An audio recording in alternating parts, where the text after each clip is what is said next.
All right, everyone. Good morning, and thank you for joining us in celebrating the launch of our latest publication, Dorit Cypis, The Sighted See the Surface. I'm Lorraine Molina, proprietor of Ellen Projects. And for those of you who may not be familiar with what we do, we are a small platform that launched in 2009 for artists to create exhibitions, publications, and projects as multiples. We work with emerging and mid-career artists both here in the US and internationally. With each of our publications, we work in a very collaborative manner with artists, designers, writers, editors, and each book is printed in a very small run, usually less than 200, making each book a unique collectible object. Some of our previous publications and editions include Sometimes, Always, Perhaps Never by Corey Newkirk, Let Everything Else Burn by Salomon Huerta, and the print edition So This Is by Cody Trepti. And of course, you can always see more on our website. And now to introduce the fabulous Dorit Cypis. I'm about to give you a very truncated biography for the purposes of this Zoom conversation, but reading Dorit's complete career arc is certainly very impressive and inspiring, so I encourage you to read it. It's both in the book as well as on our websites. So Dorit is based here in Los Angeles. She is both an artist and a mediator. Her work consistently explores the psychological, physical, and social aspects of history that inform identity and social relations. Her practice is transdisciplinary and moves between the studio and the street, exploring the artist's role as both private and public. The roots of her practice since the 1970s integrates the conceptual with the political, which has deepened her investigation into aesthetics, ethics, and engagement. Cypis has founded and developed complex social programs such as the Northeast Youth Council, Mediators Beyond Borders, and the Foundation for Art Resource, just to name a few. She's taught on identity, social relations, and conflict engagement, both locally and internationally. Since the 1980s, she's exhibited at venues such as the Whitney Museum of American Art, the San Francisco Museum of Modern Art, the Walker Art Center, the Los Angeles County Museum of Art, amongst others, and has also exhibited in galleries and community centers worldwide. In 2014, Cypis was honored with a Guggenheim Foundation Fellowship, a Robert Rauschenberg Foundation Residency, and SPART Award. Her previous awards and fellowships have come from the Japan Foundation, the Durfee Foundation, the City of Los Angeles Cultural Affairs, the Fellows of Contemporary Art, and the National Endowment of the Arts. And again, the list is very long. So for today's program, we've invited guests that were instrumental to the process or contributed to the process of this book or contributed content directly. Each guest was given a book in advance and asked to come up with their own questions and ideas to form a discursive exchange with each other and Dorit. So joining us today, we have Susan Morgan. Susan has published extensively about art, design, and cultural biography. A former contributing editor at Interview, Mirabella, Elle, and Metropolitan Home, she currently serves as contributing editor for Eastern Borneo, the collaborative online magazine of contemporary art and its history as considered from Los Angeles. We also have Simon Leung. Simon, as a teenager, Simon was asked by his professor why he wanted to be an artist, to which he replied, "Because I don't want to be anything specific." Nowadays, he is still that, and also professor and co-chair of graduate studies of art at UC Irvine, where he's taught for 20 years. Lawrence Lancaster is an advocate artist for human rights, informed by his living with sight impairment.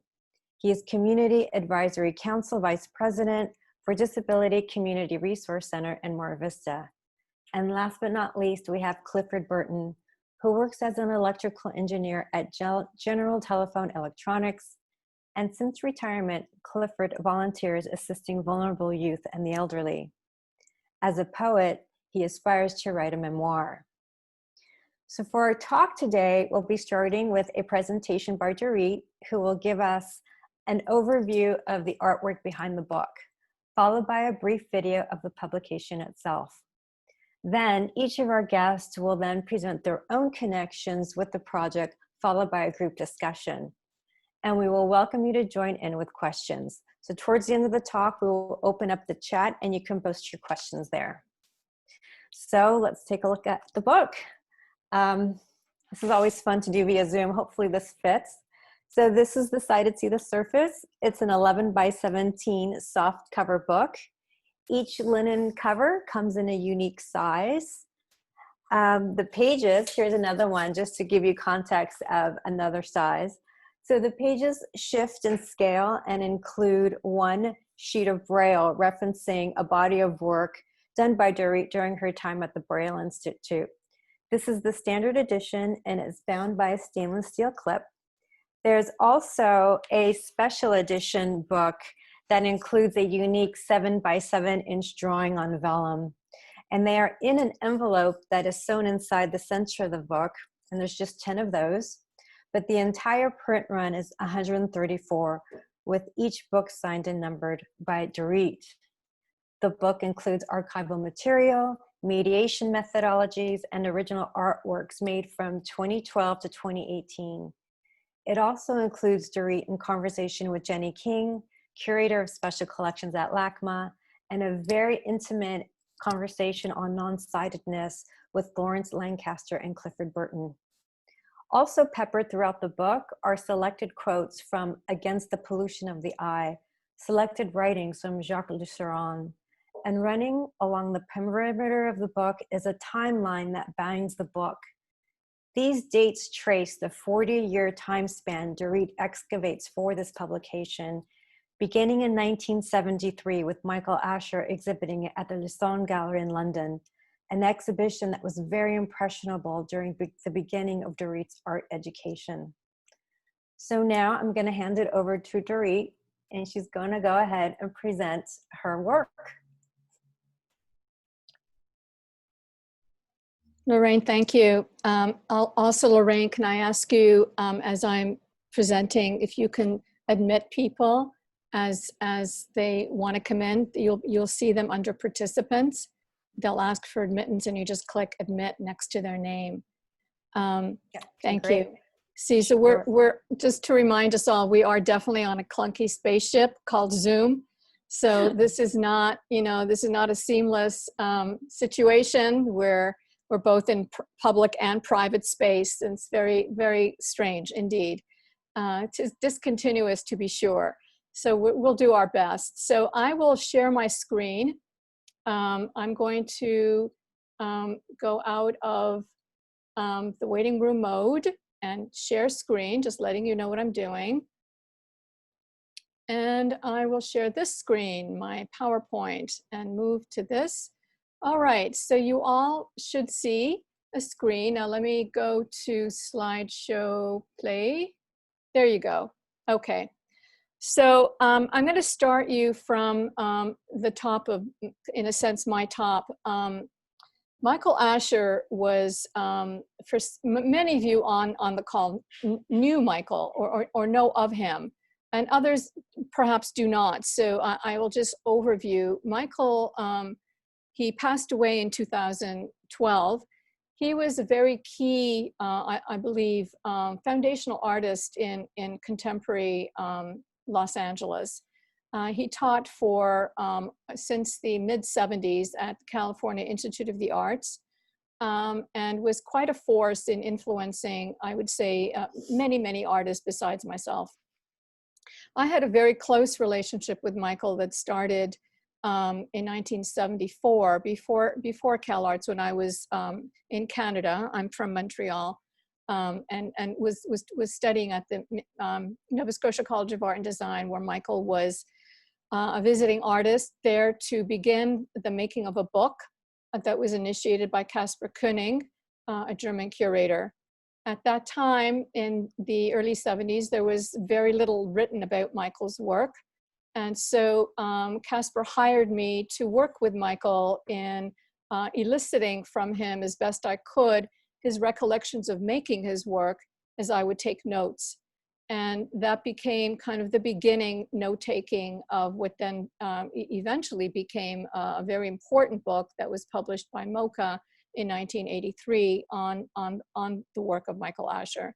Michael Asher was known, the genre term would be institutional critique, where his work is written about extensively in critiquing. Well, to me, he did more than critique, but in the way he's written about, he critiques institutional spaces where art is exhibited, and therefore the framing and the meaning and the valuation of what art is, and the authority behind it that gives it that credibility. For me, Michael also did something very important personally that affected me very deeply. And that was, I always felt that Michael was, I would say in hindsight, not conscious. I think it was up to me to deal with my consciousness about this. For himself, I don't think it was conscious, that he was quite absent from his body, that he was not located in physical space within his own somatic being. And that my relationship to him was about recognizing that he was constantly locating himself in space, either through people, through relations, or through, in his work, evidencing the physicality of space around you to make you conscious of the space that you're in. So for me, it was also a somatic experience, and I'll explain as we go on. This is the first map I made. I'm notorious to myself for making maps to trying to understand what the hell I'm thinking. So this was an early map I made in 2012 after he passed away, in trying to understand his relationship to me. And certain words and certain ideas came forward as I started to interconnect what I was tracing. One of the things was the notion of visibility and invisibility.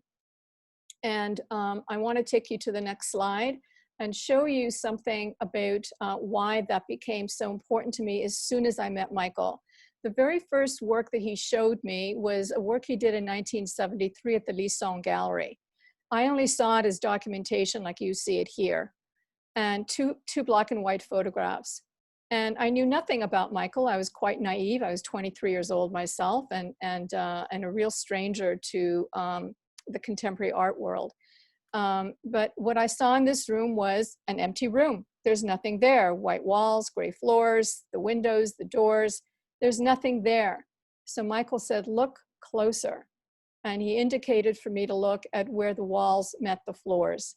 And then I could see that there was a gouged line, quarter-inch line that was gouged 360 degrees around the gallery where the walls met the floor. And I have to say, to this day, I can feel it in my body. As soon as I saw those images in 1974, I felt myself teletransporting into that space.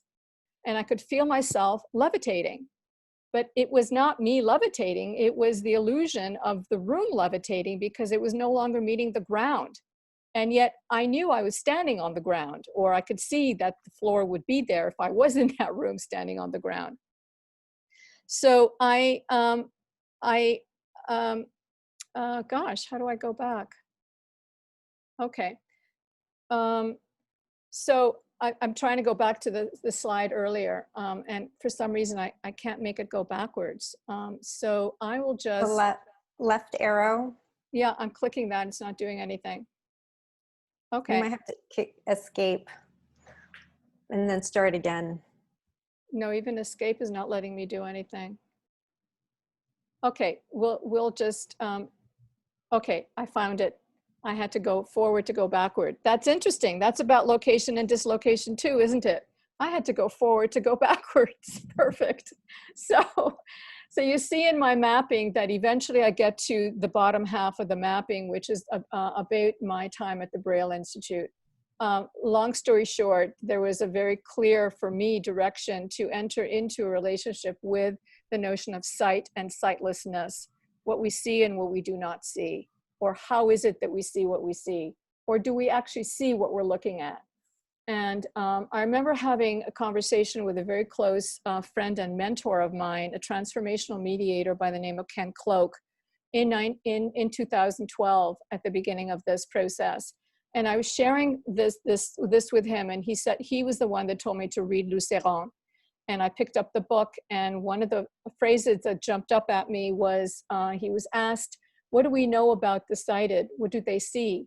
And Jacques Luceron, who is blind, said, well, all we know is that the sighted see the surface. So that became the overall name of the project. So I'm taking you into my studio now. This is 2013, and my studio looked like this, with a lot of things shifting around for 4 years. Between 2013 and 2017, I was collecting data, all kinds of resources that somehow connected me back to the questions I was asking about Michael, and also with Michael and my own path, for me personally, trying to integrate the aesthetic and the social space, and the conceptual and the political, because a lot of my interests have always been around social justice. And in my career, I move back and forth between working in projects that are directly around social justice and back into aesthetics. So I, during this time, was very much wrestling with my own interior need to integrate these aspects of myself. And it was Michael, in a sense, who kind of shined a kind of a flashlight, because his work, I believe, also worked on those two planes of the social and the aesthetic. He didn't reach outside of the gallery museum institution to talk about the politics of daily life, but all of his work implicated that and referenced that more symbolically as aesthetics. So I wanted to reach beyond that as well. I'm showing you there's a timeline at the bottom 2/3 of the walls that run around the gallery, and the years are from 1973 to 2016. So I'm collecting all kinds of my drawings, artwork, and experiences that I'm having at the moment that may connect back to my trying to think out these ideas. Here's a close-up of some of the drawings, and these I was making throughout the 80s and 90s. And as you can see, I was struggling for a long time with trying to locate myself somatically in my body. What is it to reference and recognize on a somatic level my existence within a physical form? And also in relation to time, space, and in relation to self and other. So just to show you some of my own meanderings. In this image, if you see on the left, Michael is in a gingham shirt, and he's standing next to a close colleague of his and good friend of mine, David Askevold, and Tom Jimerson, who was the curator of an exhibition at the Leica Gallery in 1977 that also became a very primary source of research for me in working through this timeline. That project was very much about, I mean, it is very complex, I won't go into it, but it, in thinking back about it from 2012 to 2017, I recognized that it was the first time that I was introduced to the notion of dialogue, of just bringing chairs together to have people sit and talk, just for the purpose of sitting and talking, the engagement of people. And I referenced that in the image above in a gallery show at the Bank Gallery in 2008. I did this is part of an installation, much more complex, but there were 3 sets of 3 circles of individual chairs that were activated through performance during the gallery exhibition. Another section of the studio wall, and I just want to direct your attention to the central image, which was, it's a black box at the Braille Institute, where I sat for 2 years every Tuesday afternoon for 3 to 4 hours reading the daily newspaper to sight-challenged people. They would call in and hear my voice, which was extremely informative in terms of, again, on a somatic and relational level. I drew a lot from that, which is in the book, obviously. And also to the right of that image, you'll see Clifford Burton and Lawrence Lancaster, 2 of the panelists who are here with us today, at my studio in 2014. And I met them at the Braille Institute. They were working and receiving services there for sight impairment. And we had this extraordinary conversation about sight, which we will reference later as well. And also to the right of that, you'll see a number of images referencing the future of policing. And that is another event that was very dear to my experience between 2015 and 2018. After the Ferguson riots, I facilitated dozens and dozens of dialogues between police officers and community members across LA County through the organization Days of Dialogue. Okay. By 2017, all of this information got consolidated into what I was then experimenting with, and I chose 9 key images that address 9 key narrative experiences that I wanted to interconnect. And I started playing with the notion of the mandala and playing with them and how they interconnected with connecting them with string in my studio. This also referenced a work that I did earlier in 2011, where I created this mandala interrelating objects that my family left to me, objects that traveled across the world during the 20th century, across many histories, including the 2 world wars. And then finally, those 9 images in that mandala arrived at this configuration at my studio wall. And these 9 photographs are placed very, very specifically in a kind of order that then becomes interconnected with a video projection over it. I just want to reference at the image at 3 o'clock, the 3 letters, 3 handwritten letter pages that are a letter by Michael Asher that I found through Jenny King, who had been researching Michael for her dissertation in the earlier 2000s, and sent me a JPEG of this letter where Michael was writing to Casper Koenig, who had hired me back in 1974 to work with him, telling him in 1975 that I was about, that he was about to start teaching at CalArts and that I had signed up for his class, and now that he could reciprocate. And when I read that word, that he could reciprocate, I burst out crying. I just was so moved. We talk about ideas and ideology and aesthetics and philosophies, and we rarely talk about emotion and feelings and who we are to one another. And reciprocation is a very dear word for me, and of course is at the heart of dialogue. So I just want to point out that that letter is in the mandala. I'm going to show you the next image is the final work. It's shot at my studio. It's a projection that's a video mapping of light, color, and audio track to interconnect all of the photographs one by one. Over 18 minutes, each image gets connected with a light line and a spotlight and a narrative of my voice speaking the story of what's behind that image comes to play. This is at about 7 minutes. This is at about 12 minutes. And as you can see, the complication of interconnections between the photographs starts to become quite overlaid with the geometry. And this is at about 15 minutes. I start to fill the geometry with colored light. And of course, where the light overlaps other colored light, it turns different colors. By the end of this layering of light and color, the lights on the images turn off, and we're left, the last 2 minutes of the 18-minute projection is this floating prism, origami of folds, a mandala, just representing the confluence of experience and energies between things. So I'm going to stop share screen and come back to you. And I have to admit Luke. Okay, so Lorraine, are you ready to take over? I sure am. Thank you, Dorit. So I'm going to go ahead and share my screen.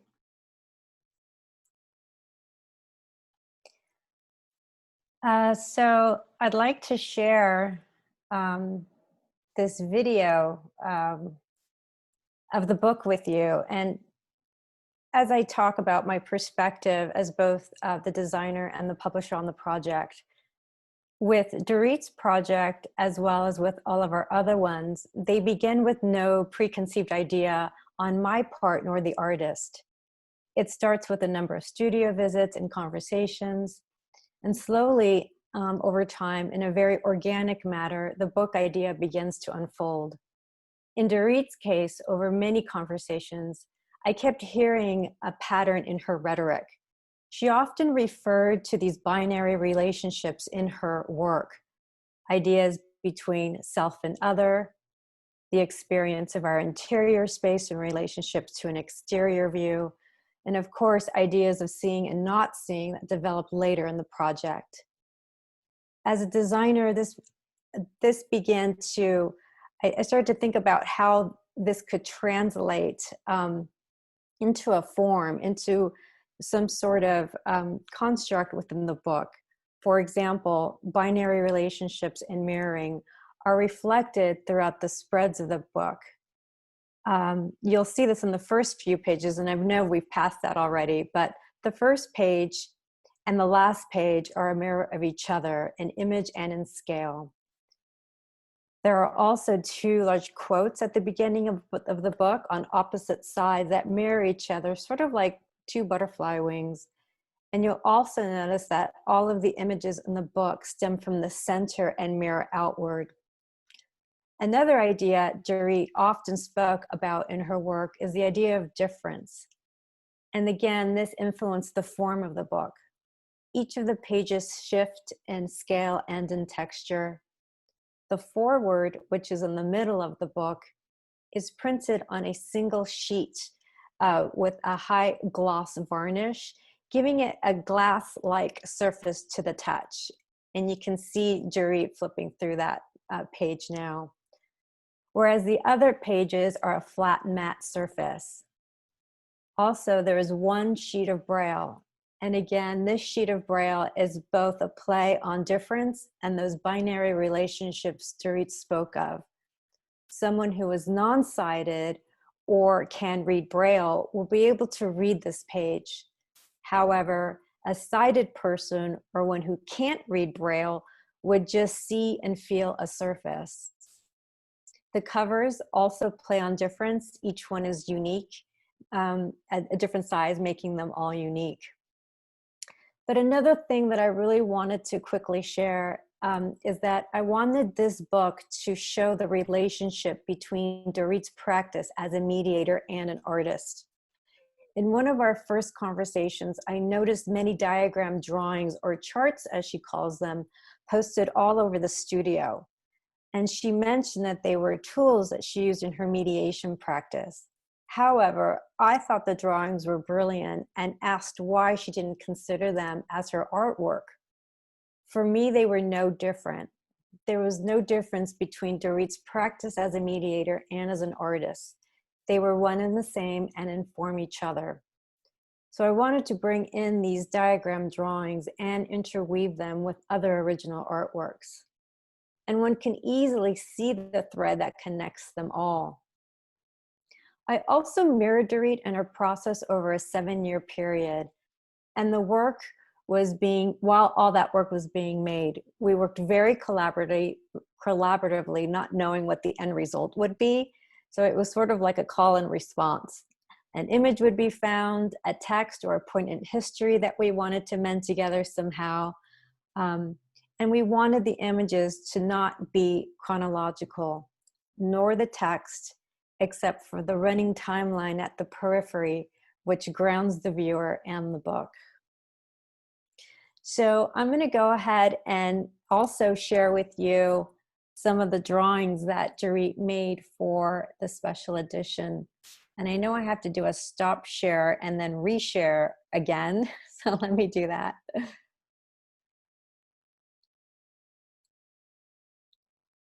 Okay, so this is the special edition book, and we have an envelope that's sewn in the center of the spine. And inside this envelope is a very small 7 by 7 inch drawing on vellum. And Dorit, I'd love for you to go ahead and walk us through what was the thinking behind some of these drawings. All right. Okay. So these drawings were the very last thing to be made in this entire 7-year project. And I waited for the book to be finalized and the final printing and the final binding so that I could spend a lot of time looking through it very carefully. And my first impulse was to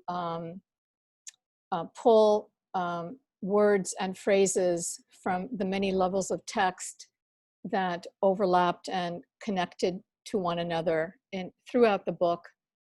And I made a kind of a running glossary of all these terms that I picked up and wrote them out, and then chose by chance for them to go together and into 10 drawings. But I wrote the text out in Braille, visual Braille. I had studied visual Braille when I was a volunteer at the Braille Institute, and loved not only the look of it, but the metaphor, of course, is that it's an oxymoron. Those who are non-sighted cannot see it, yet it is the Braille language. And those who are sighted, 99.9% of people cannot read it. So it remains a question of readability or understandability or of sight itself. And so I just, turned them into a kind of another mapping and use the arrows to interconnect specific words with each other. The idea of connection is still with me. So here, intimate act outside of oneself is to me more deeply see you.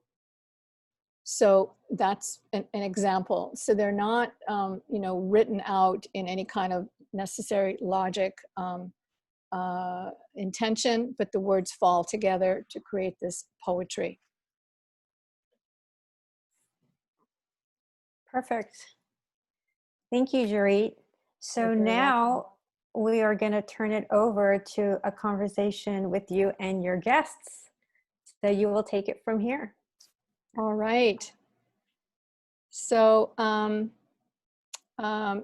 if we go out of Lorraine's shared screen, if we can go out of that, if you click stop share, Lorraine, there you go. Perfect.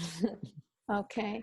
So I then will go to, let me just open up here to my full screen. Okay, clunky. I told you this is clunky, clunky, clunky.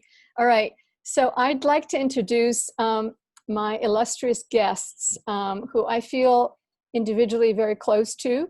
And they each have a unique and separate role, both in my life and in relation to this project.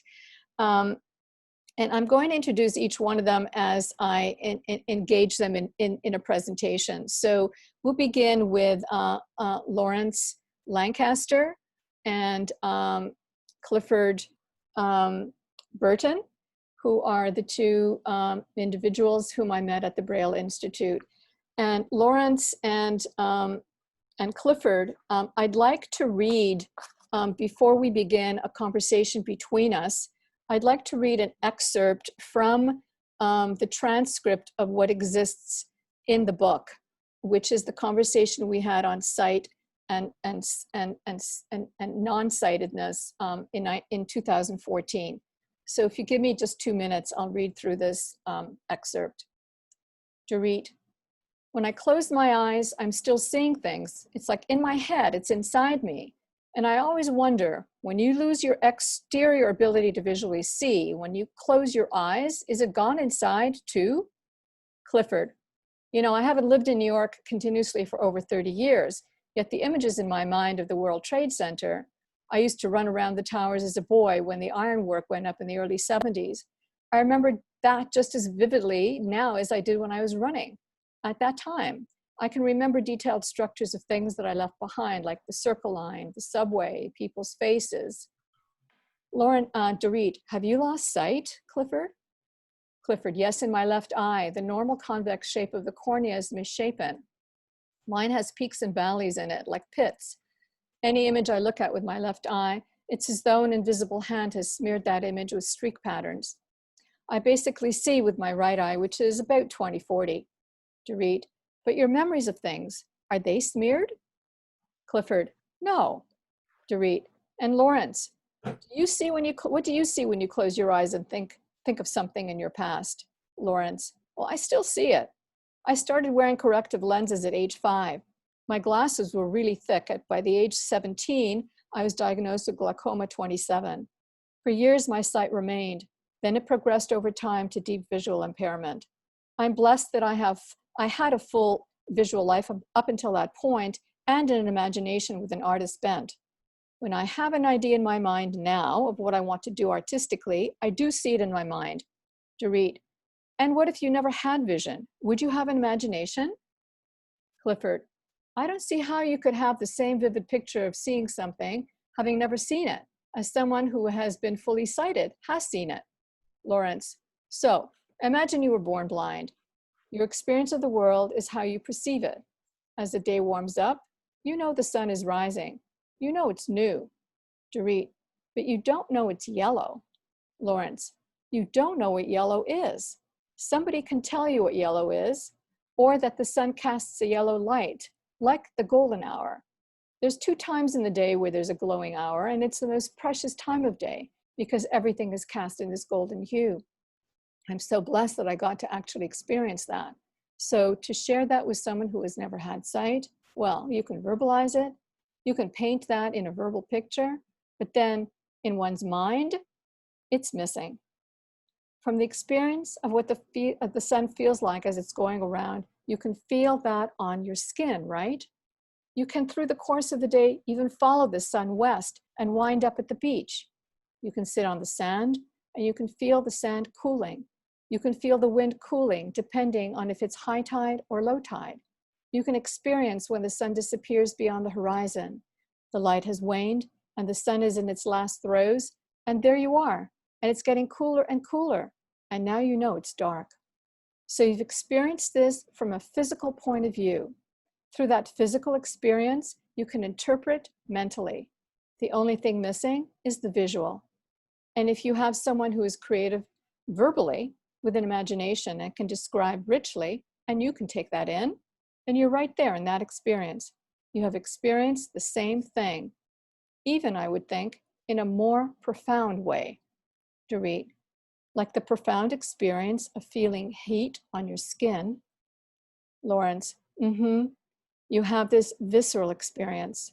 Dorit, is that what you are calling more profound, the visceral experience? Lawrence, yeah, but for someone born blind, that's their natural state. So there isn't this sense of loss. Their experience is that this is how it is.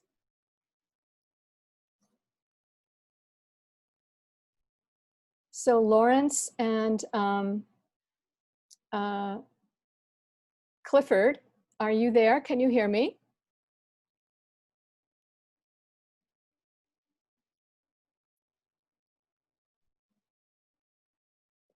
Clifford, can you hear me? Hi, this is Clifford. I can hear you. Perfect. And I am looking for Lawrence. Let me see if I can find him on my screen log. There's Lawrence. Lawrence, I'm going to unmute you. Lawrence, can you unmute yourself, Lawrence? I can't You might not know how to do that. It might be, you may have to tell him *6. Yeah. Okay, got it. Lawrence and Clifford, you're there. Now I just need to let everybody know that both Clifford and Lawrence are on cell phones. So you will see Lawrence, but you will not see Clifford because he doesn't have the capacity for visual. But we're good to go. So hi, welcome. I'm so happy you're both here. Thanks for having us. Yeah, thank you for having us. So I'd like to just engage you in a few minutes of we're in 2020 in a very different circumstances, and here we are on Zoom, and I've just read this excerpt from a conversation we had 6 years ago. How do you respond, or what do you hear when I'm reading? How do you experience it today?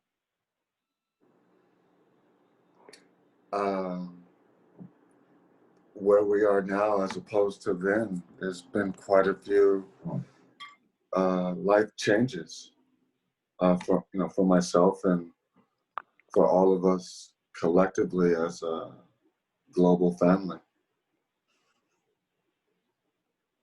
But with respect to what you've shared, the visual experience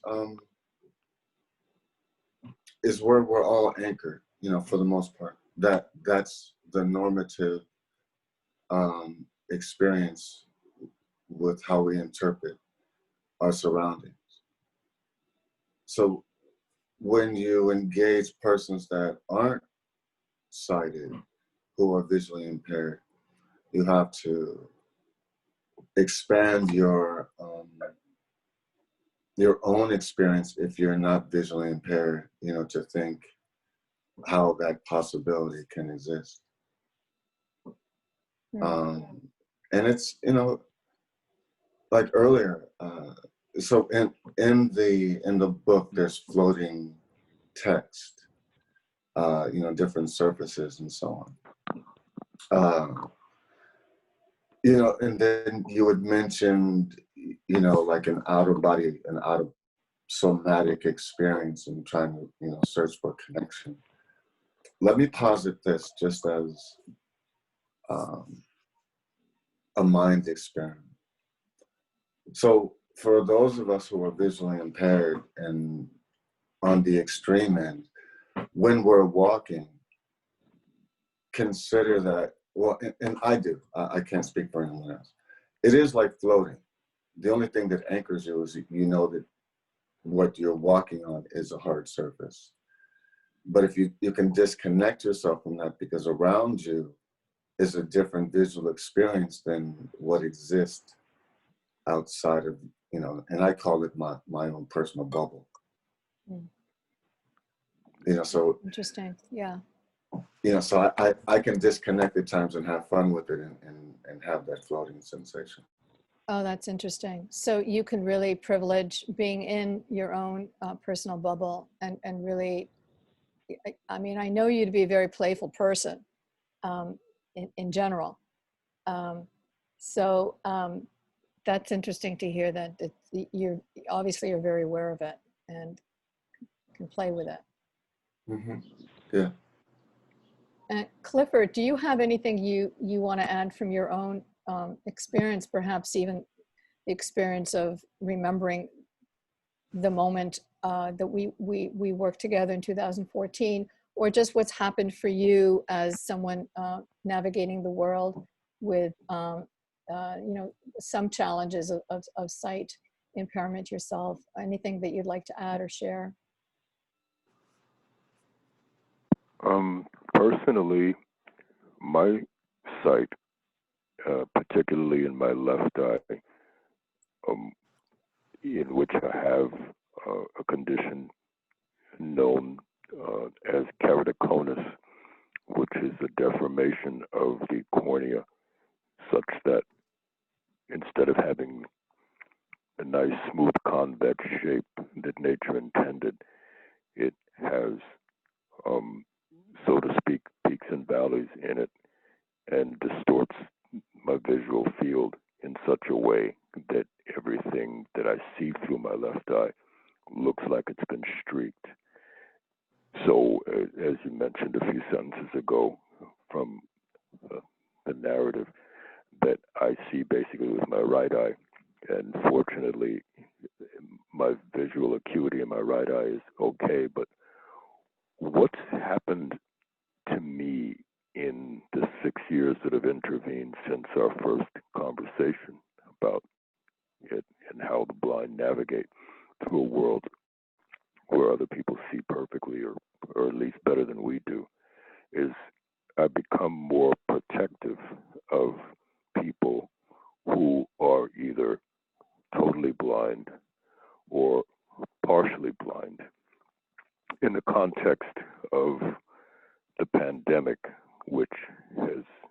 made most of us COVID captives in our houses or wherever we're domiciled. Mm. We're unsure more than ever of what the immediate and the distant futures hold. And even people who aren't sight impaired have been rendered more fearful of what the immediate and the futures hold. Much more so, I would think that would be the case for people who have lost their sight or their hearing or their mobility or some other aspect of full health. And as much as the confinement orders have allowed, I've been motivated more than formally to help wherever I can. So that's the main difference. I appreciate that deeply. And I know that you've always, in fact, when I first met you, you were assisting and a reader for Lawrence at the Braille Institute. So I know that both of you have always been very involved with a social connection with others who, are vulnerable. I appreciate that you're saying that too, and adding it to our mix of what we're talking about when we talk about ideas and the somatic, and that it's so important to recognize the notion of equity, resources, access, ability, vulnerability, and the notion of care, self-caring, the reciprocity that we owe each other in a sense of care. Sight and unsighted, and a cross between. I thank you both so much for being present and sharing with us. I wish we had a lot more time to talk with you, and I will do so personally with you, but we're going to have to move on to our next panelist. Thank you, Lawrence and Clifford, very much. So You're I'm going to welcome. Thank you, both of you. So I'm going to thank you, Lawrence.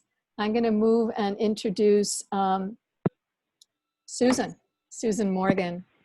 So Susan is a dear friend.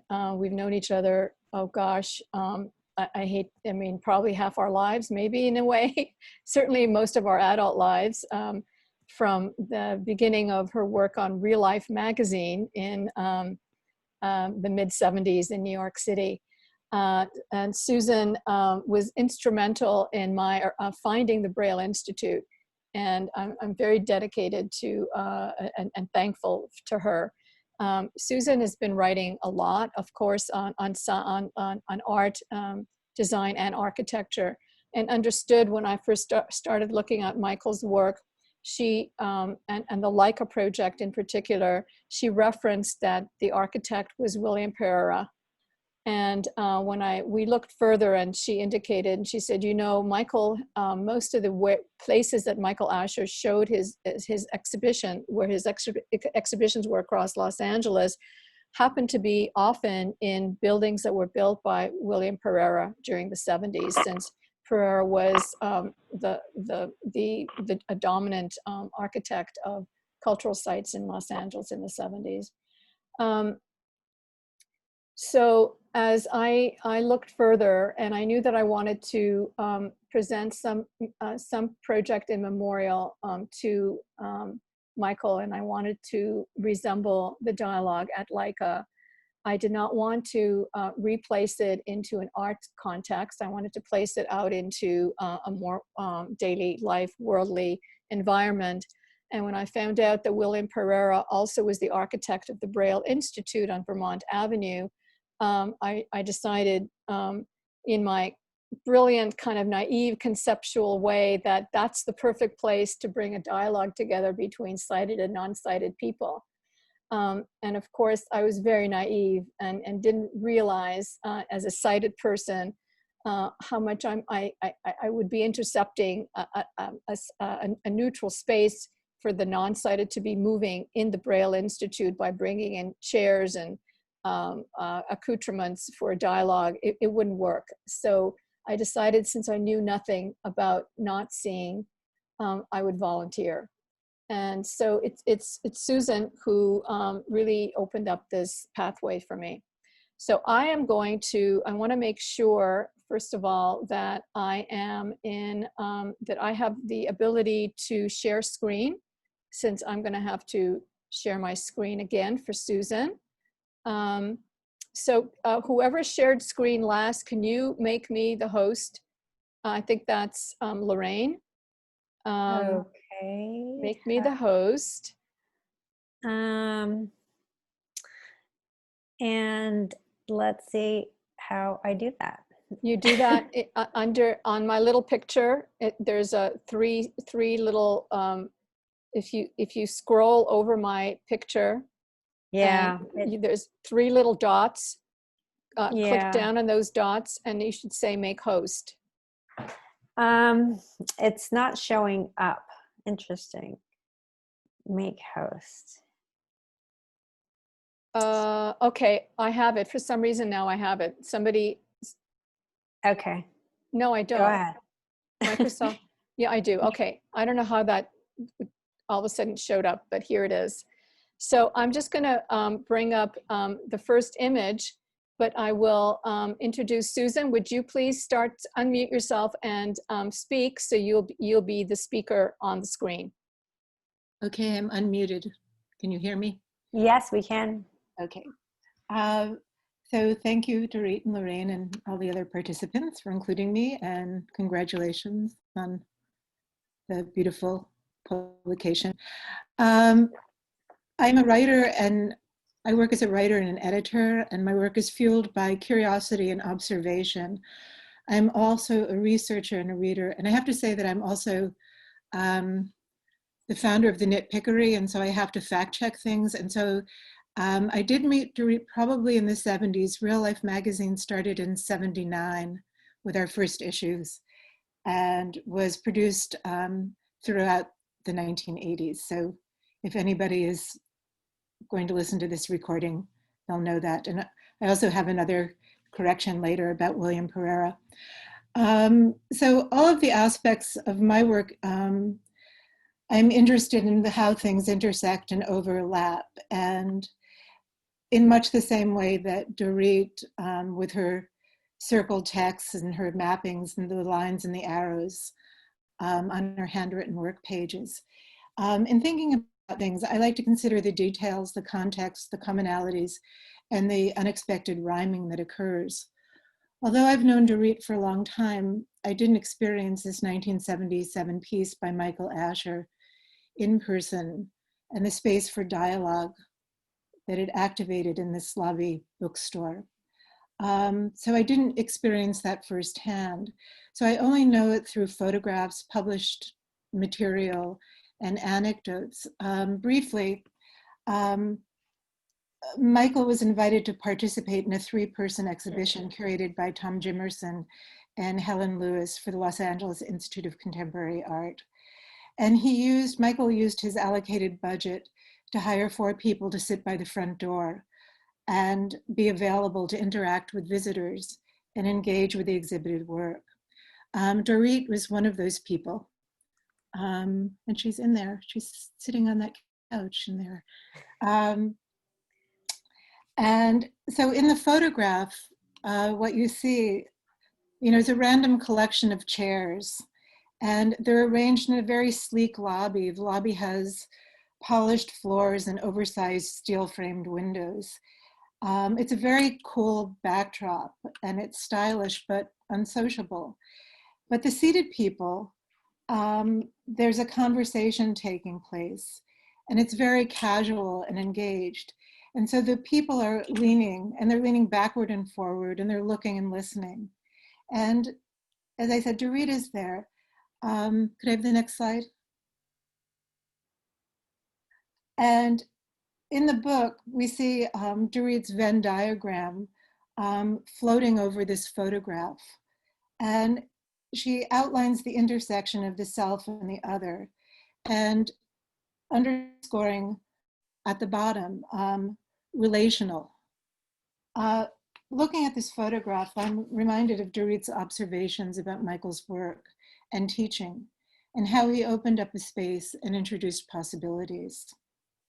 Could I have the next image?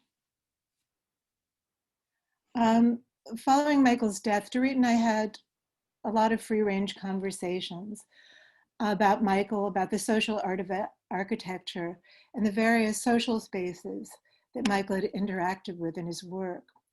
And I thought about the work of the architect William Pereira.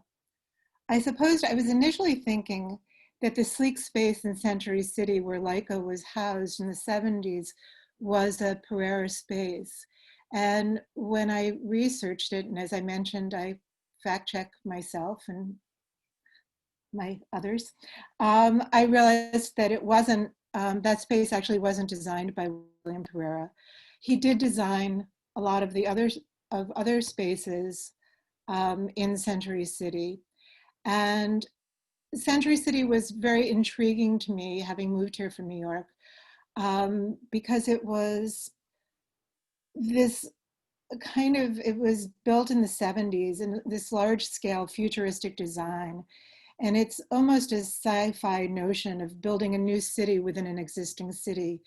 And the buildings were designed by a number of different architects from that period, including Pereira, Minoru Yamasaki, who designed the World Trade Center in New York, with which I was very familiar with, as Clifford also was. And the scale of that, it was a kind of an optimistic futurism, but at the same time, it wasn't at a human scale.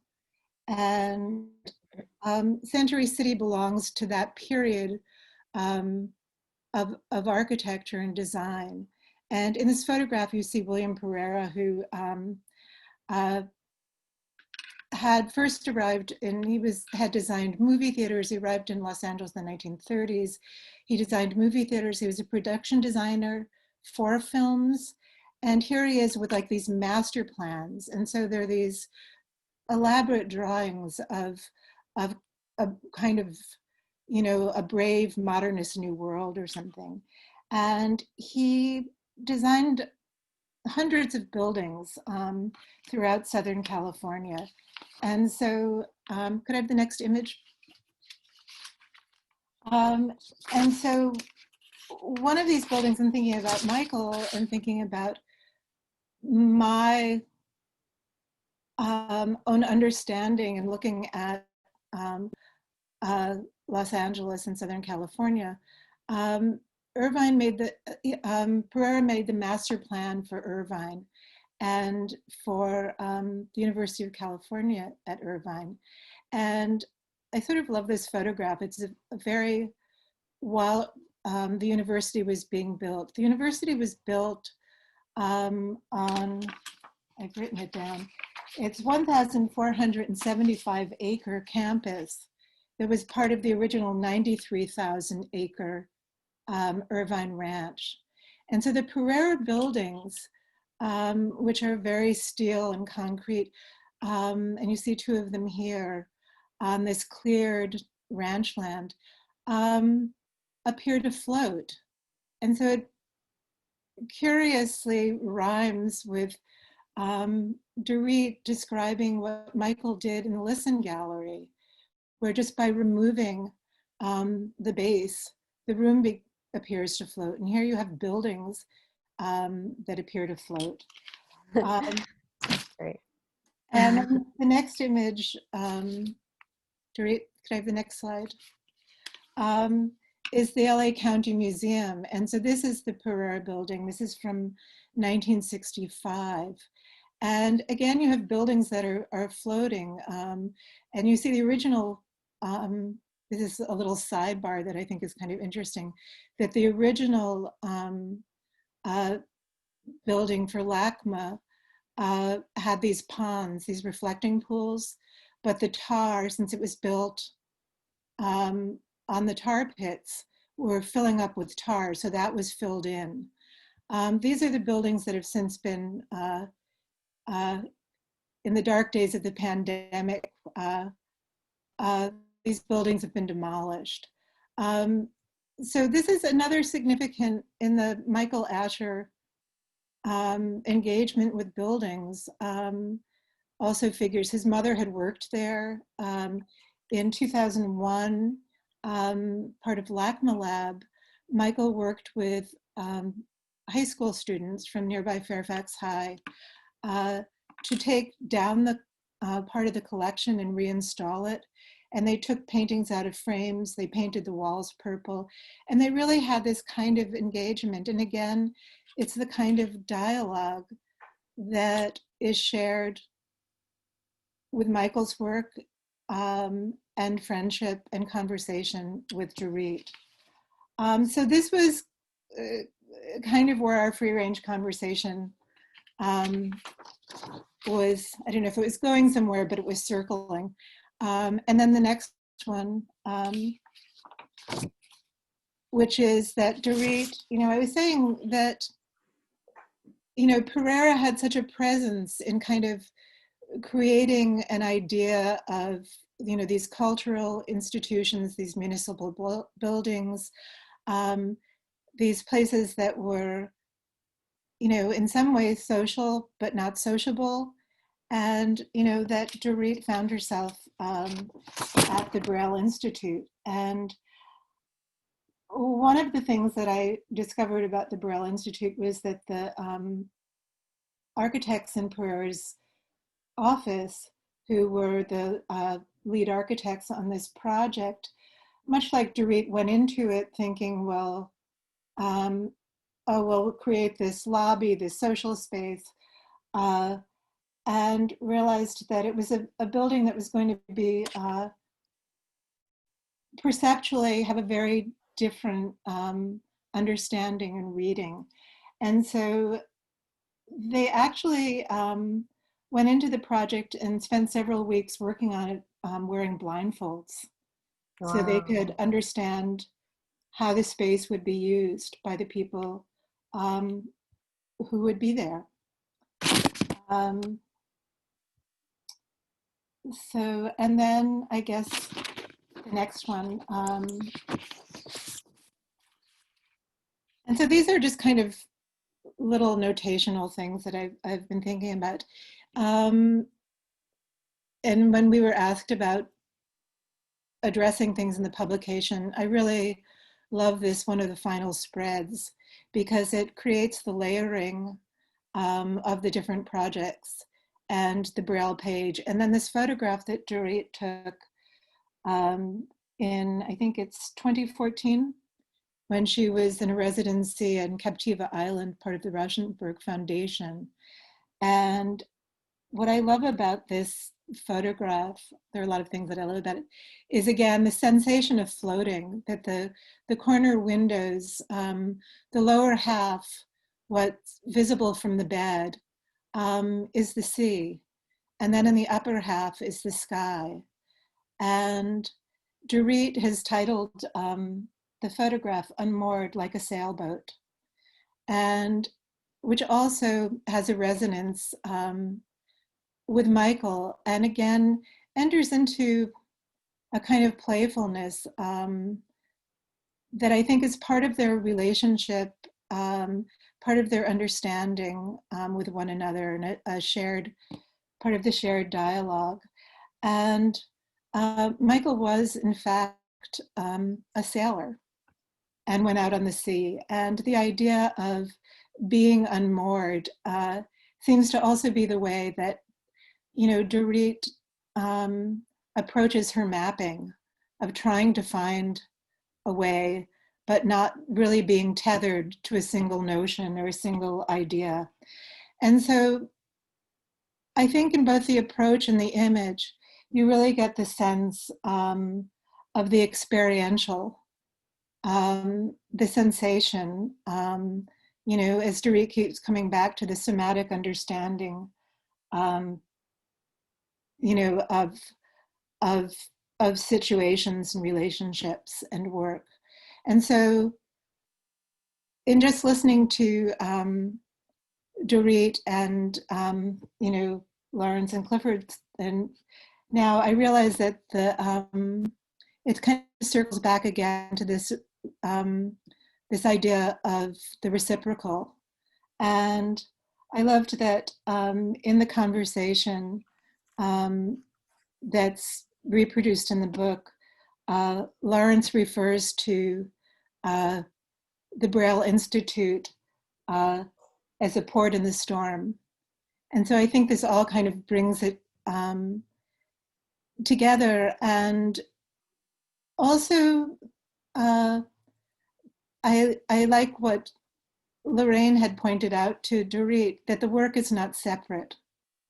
That the work that she does as a mediator, the work that she does as an artist, what she brings to aesthetics and to social justice are all part of the same view and understanding and intelligence. So that's what I had to say.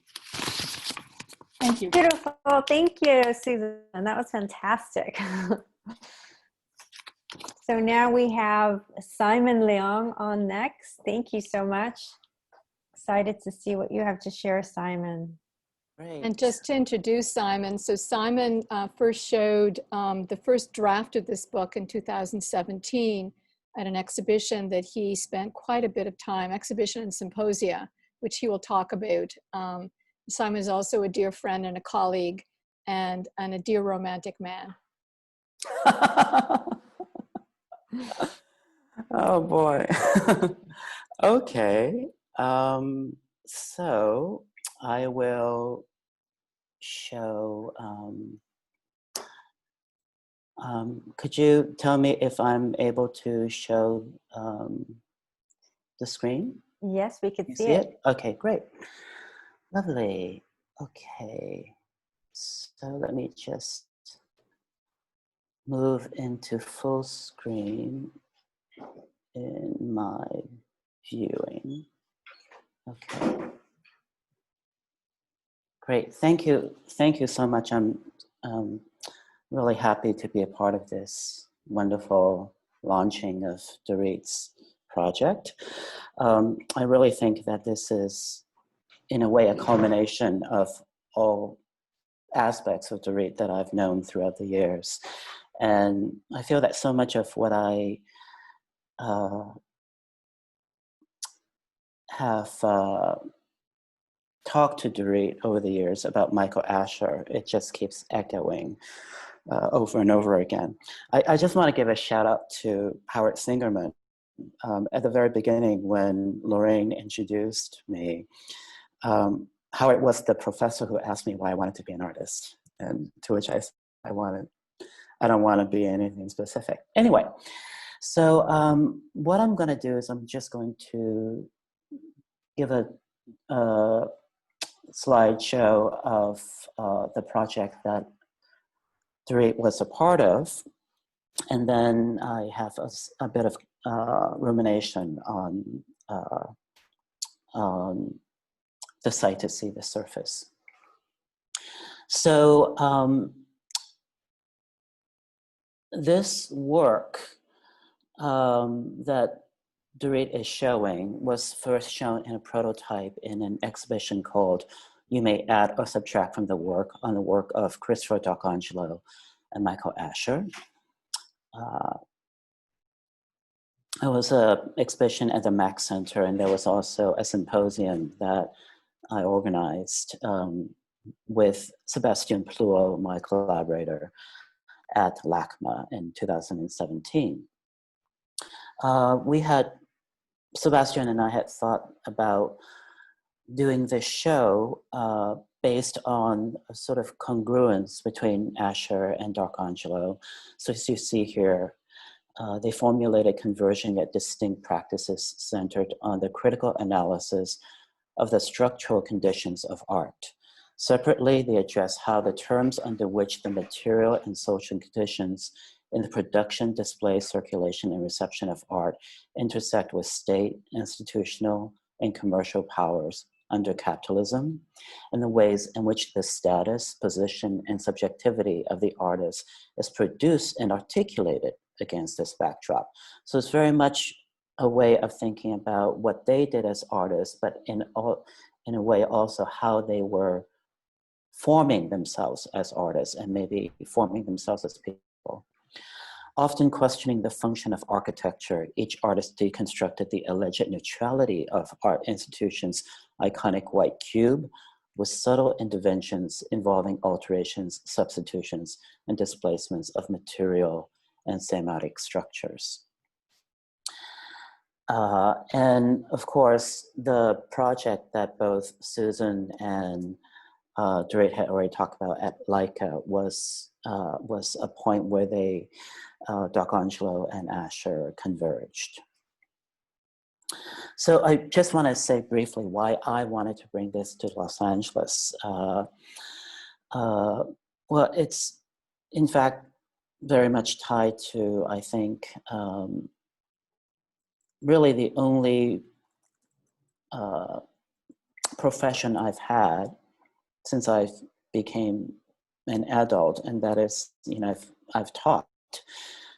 This is my 30th year teaching, and I thought about how Christopher D'Arcangelo, who passed away very, very young, at the age of 24, he achieved a great deal in his young life.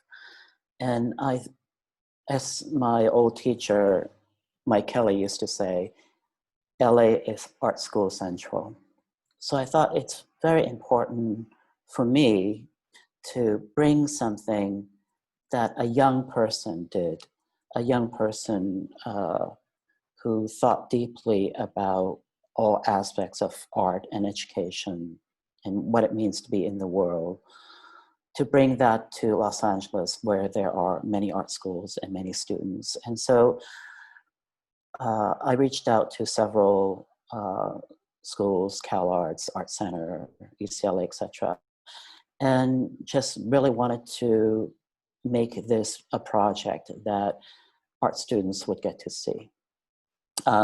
So what you're seeing right here is a project that Christopher D'Arcangelo did in the 1970s at the Whitney Museum. And on his back, you see that he's not wearing a shirt, and he says, "When I state that I am an anarchist, I must also state that I am not an anarchist." In keeping with the blank idea of anarchism, long live anarchism.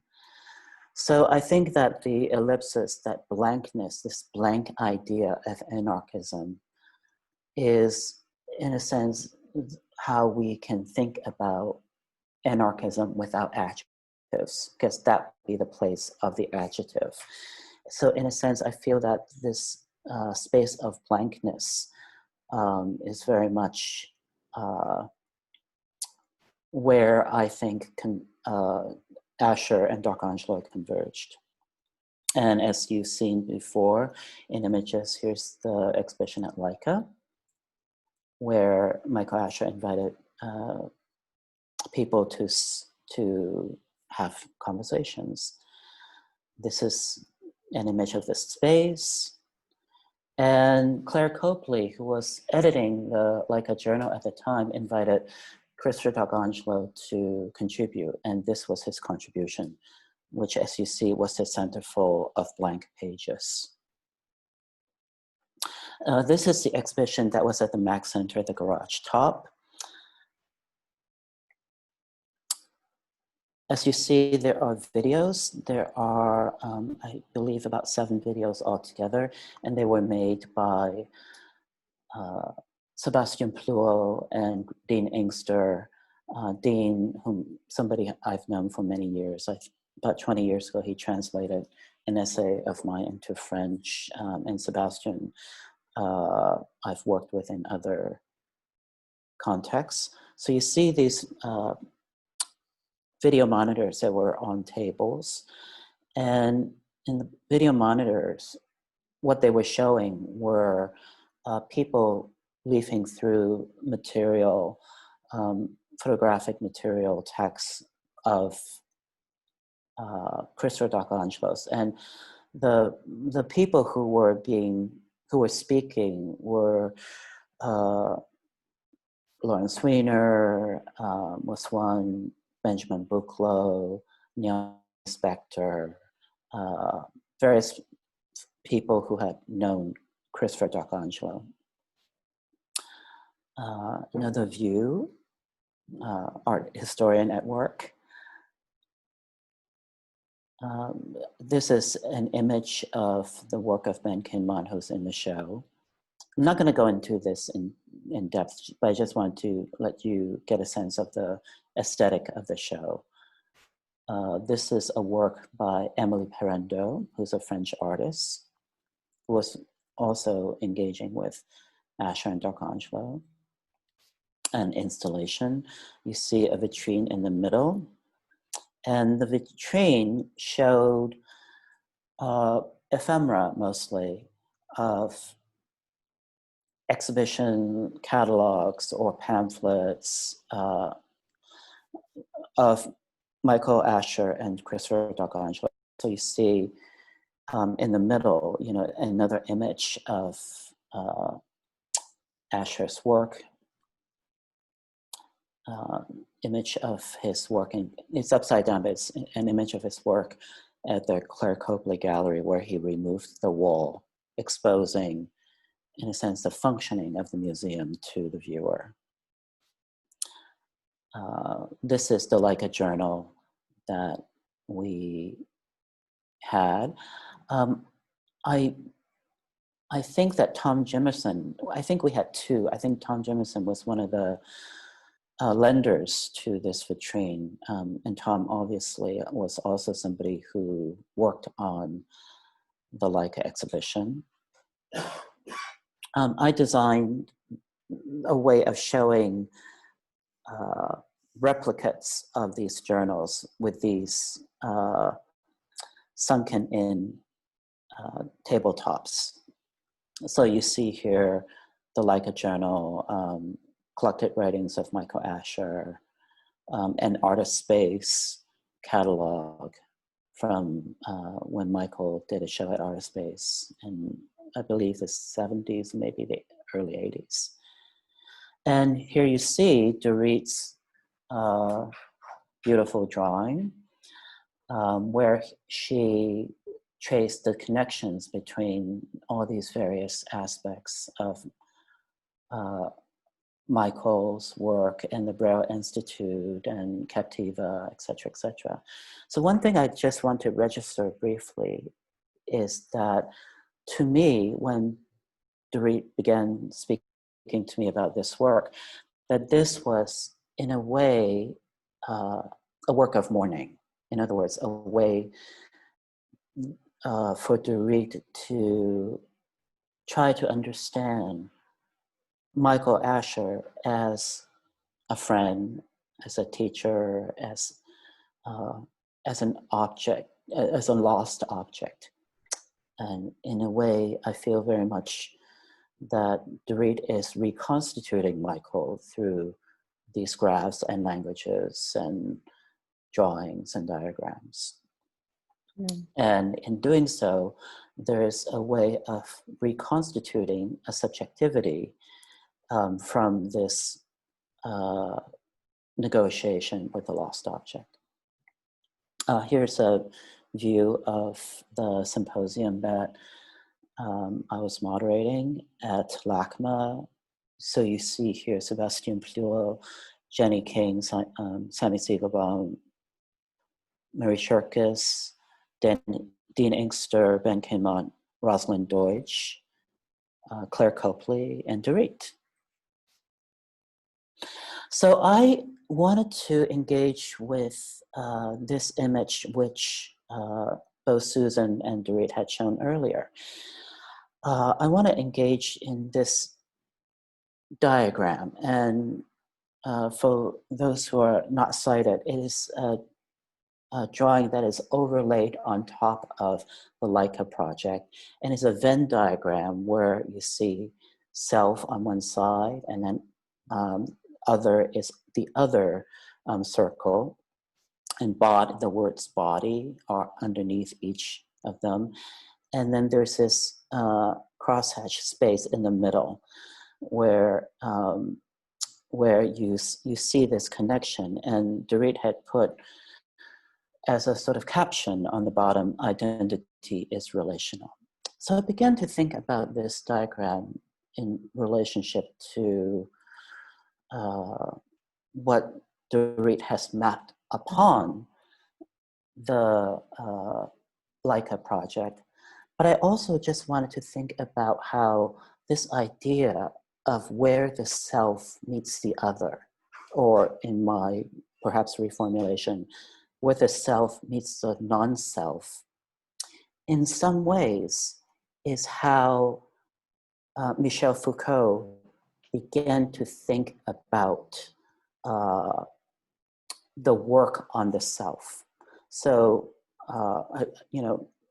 I wish I had time to look it up, but there's an idea that the idea of where the self meets the non-self is in some ways where one we can call the soul. So the soul is in a sense the site where the self can meet the non-self. But in a way, I think that Dorit's work is in fact more expansive than the caption of identity is relational. Because I think that in many ways, the Venn diagram gives us a way of thinking about the way that Dorit works. So, for example, I think about how John Jaspers, just a couple of days ago, was talking about how a Venn diagram can be thought of as the ways in which the self is constituted. So, for example, if you have a 3-circle Venn diagram and the self is in the middle of that, then as the conditions of each circle, be that, let's say, the body, or maybe something like memory, or something like knowledge. I mean, you can substitute any 3 circles. But the idea is that as these circles change, obviously memory would change, and the body would change, and knowledge would change, or society would change. Then the very constitution of the self by necessity would also change. And therefore, I began to think about the different ways in which we can construct Venn diagrams. And in a way, I feel very much that the sight at sea, the surface, is that type of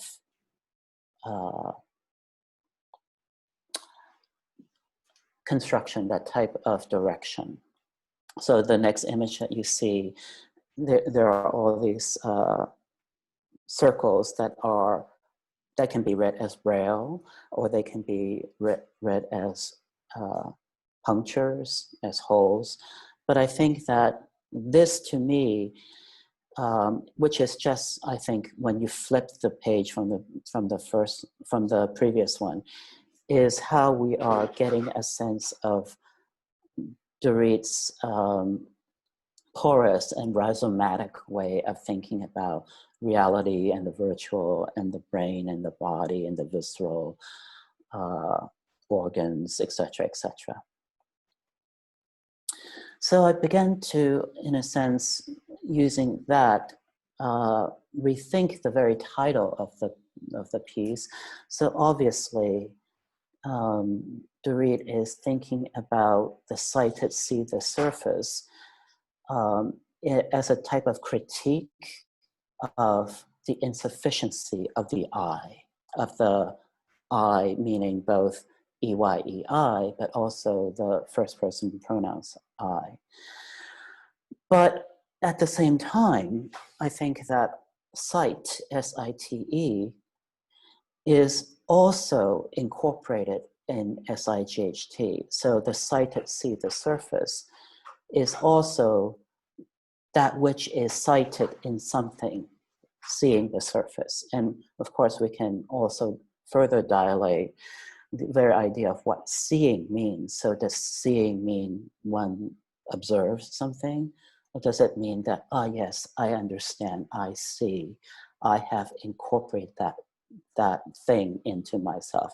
I am with you, I see.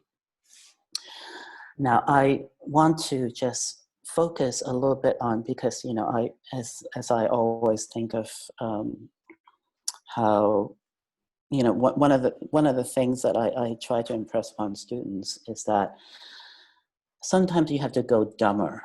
Sometimes you have to go stupider um, to get at what your work is really doing. So I just wanted to concentrate a little bit on that excessive fragment, meaning the GH within the cited see the surface. So for those of you who do not see, I've put into brackets GH as a type of portion of these constructions of the sentence that I'm putting under erasure. And I am doing this because I think about, well, how have I thought about this myself? So GH, I am temporarily seizing as the glory hole. So 29 years ago, in 1991, I made a work which in some ways dealt a bit with exactly this dilation of the whole, the dilation of these circles that I see in Dorit. And this is a work in 1991 called Transcripts, Some Notes Between Pricks, in which I seized upon the formal congruence between this whole, this indeed very corporeal whole, the glory hole, and to think about it with these pinprick drawings that I made that were shown at the 1993 Whitney Biennial called Marine Lovers, very coincidentally. And I just want to end with how I ended Transcripts. This is Milton writing in Samson Agonistes. And I think that this would certainly resonate with the Braille Institute and with the experiences that Clifford and Lawrence and Dorit talked about. O first created beam and thou great word, let there be light, and light was over all. Why am I thus bereft thy prime decree? The sun to me is dark and silent as the moon when she deserts the night, hid in her vacant interlunar cave. Since light so necessary is to life, and almost life itself, if it be true that light is in the soul, she all in every part. Why was the sight to such a tender ball as the eye can find? So obvious and so easy to be quenched, and not as feeling through all parts diffused, that she might look at will through every pore. So that is my presentation. I think My God. Beautiful, beautiful. That was Thank you. incredible, Simon. Thank you. I have to say that we didn't know what the participants would share. So it's been incredibly moving to hear and see what each of the participants have chosen to share with us today. And I'm hoping, we're running out of time, but if you can stick around, we can possibly, if the audience has a question that we can pose to our participants, please type in the chat now. However, if any of the participants also want to ask questions to each other, we can also talk amongst ourselves. But I do want to point out something really beautiful is that both Simon and Susan didn't know which pages of the book that they chose to share today, but they both chose the same spread. They both chose the page with the Leica photo and the small sheet that showed the Venn diagram between self and other. So I found that to be a beautiful coincidence, and to hear each of you share your perspective and point of view from that single spread was very inspiring. Dorit, do you have any questions in the meantime? Looks like we have one question coming in now from Gustavo Alfonso. Please speak about the process of discovery between the complicated and complex systems of social relations. It's a heavy one.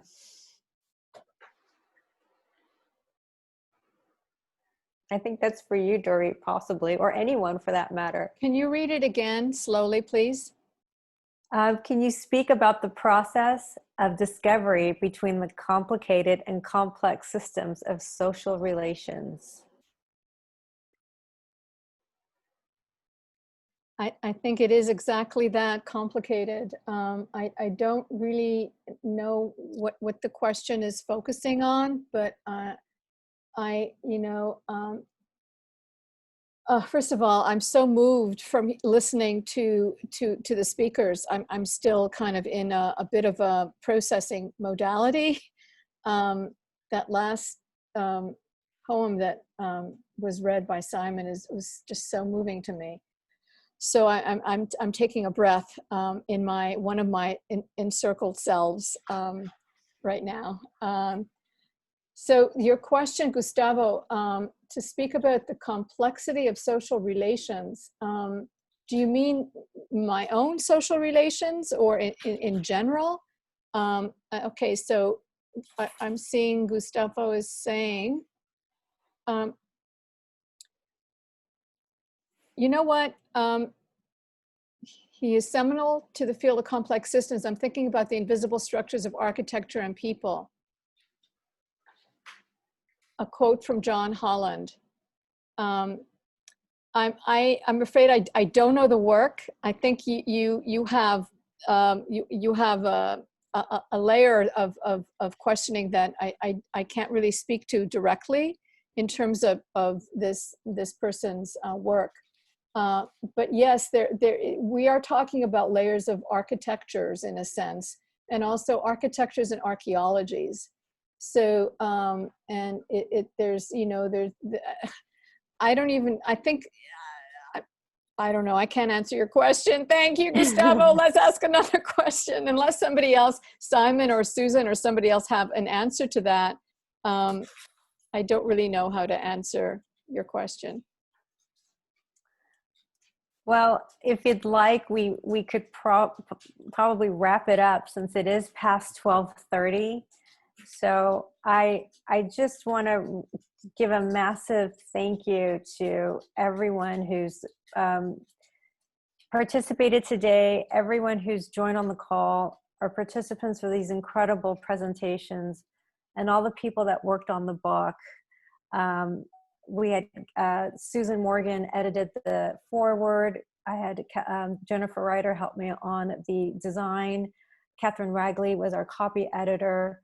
And we also had Typecraft print the book.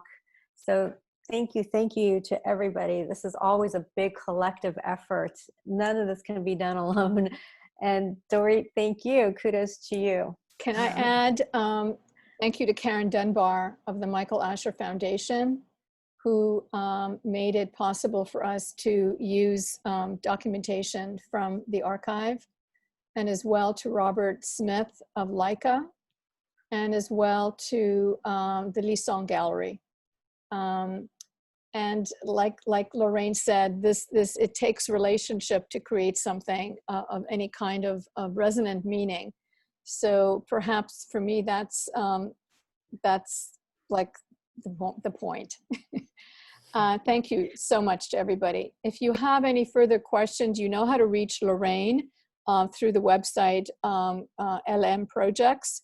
And you know how to reach me, Dorit at DoritCypis.com. And you can also actually see the full 18 minutes of the video mandala-like presentation on my website. If you go to DoritCypis.com under what/events, I don't know, just go under what. You'll find it somewhere there. All right. And we'll also have the recording of this entire book launch available soon. It'll be emailed to you as a thank you for attending today, and it'll also be posted on my site as well as Dorit. So thank you everyone for joining, and have a really great weekend. Thank you. Yay. Thank you. Bye, everybody.